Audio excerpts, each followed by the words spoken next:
मी Sachin Ashok Gulve, poultry फार्मचं नाव Bhagirathi agro. तर साधारणतः मी 15 वर्षापासून हा व्यवसाय सुरळीतपणे चालू आहे आणि 15 तारखेला 4,500 पक्षी आले होते। तर संध्याकाळी थोडा लाईटीचा प्रॉब्लेम झाला होता आणि एका जागी पक्षी पण आले होते आणि त्या अनुषंगाने डॉक्टरला चौकशी केल्यानंतर ते थोडं डीप फ्रीज झालेले आहेत म्हणून असं बोलले होते।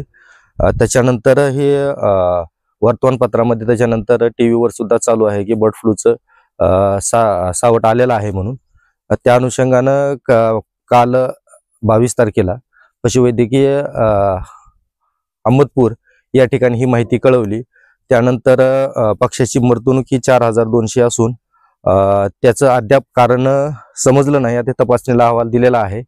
तर करोनाच्या काळात पण असंच झालं की हे काही मर जर झाली तर हे फार्मरवर शेकते, तर त्यावेळेस सुद्धा आम्हाला याचा काही मुभा भेटला नाही।